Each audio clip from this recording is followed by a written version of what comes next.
16 years ago on this day, we concluded the 90-day wholeness program in this place on 13th September, I think. So, when I suddenly remembered this in the afternoon, I was itching to do something. So, when we were doing the wholeness program with those 60 and odd people, very hardy ones because there was no place to live. A hut that was threatening to fall down any time, repeatedly threatening us that it's going to come down upon us. But still, we did all that we had to do there. And at that time, everybody dreamt we must build a meditation hall. It took maybe another 6 years or 7 years before we built the Spanda hall. Today, it is such that the Spanda hall is occupied almost 20 to 25 days in a month, and it's not available for anybody in the ashram. And sadhana hall is anyway bursting at the seams. So, today we started a project called Adiyogi Alayam, a south-facing, a meditation hall which is south-facing, because Adiyogi, when he sat as a guru, he sat south-facing. So this meditation hall is south-facing, and we will have a wonderful consecration which will befit him for this hall. So,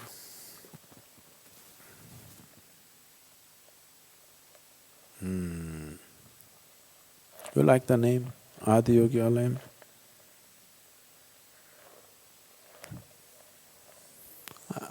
I've been thinking we have to have something in his name, because this fundamental possibility has evolved from this one idea that he put in those 7 people's minds. He made them thirst for something beyond the limitations of their existence. He put this hunger into their stomach. He put this hunger into their hearts that they want to be something more than what we normally know as a human being. Every creature has come with a framework. An ant can do certain things. I'm sure there are some champion ants which can do little more, but within that framework. A tiger can do something, but within that framework. An elephant can do something, but within that framework. A human being can do something within that framework. A certain dimension of whatever. He put this idea that you don't have to limit yourself to your dimension. You can transcend this. There is another way to be, a completely different way to be. This idea, he not only gave the idea and the thought, he also gave a method to go there. It is this one idea that a human being can strive to evolve beyond the dimension of his present existence, which is the basis of this whole civilization and culture. It does not matter whether somebody calls himself a Hindu or a Buddhist or a Jain or a Sikh or whatever. All of them are striving for this one idea that they want to cross these limitations and attain to liberation.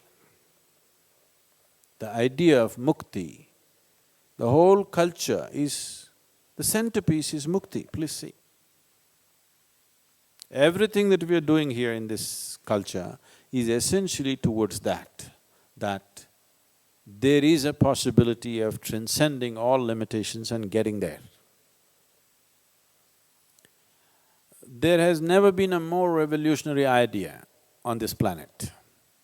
Since his time, nobody has come up with a more revolutionary idea than this, that you can transcend the very limitation, the very dimension in which you exist. When I was in United States, somebody asked me who is one person in the Western world who has played a big role in, evolving human consciousness. Without a moment's doubt, I said Charles Darwin. They said, Charles Darwin, he's only a naturalist. I said, for the Western world, he's the one who gave the idea that you can evolve. So Charles Darwin, though in no way was he spiritual, he saw this thing in nature, that everything is evolving.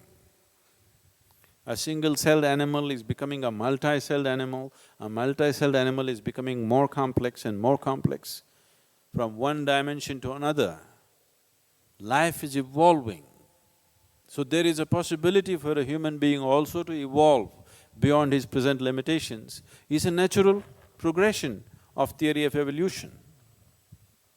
For one to go beyond his limitations, even to strive, the compulsion should go, the compulsiveness should go. This compulsiveness, one dimension, one fundamental dimension of compulsiveness is your own prarabdha. Prarabdha is the allotted karma, and it is like a coiled spring, it wants to find expression. It will not spare anybody. So the best thing is to exhaust the prarabdha as quickly as possible with immense activity, so that if you sit, there is nothing compulsive in you. If you sit here, you just sit here, that's all.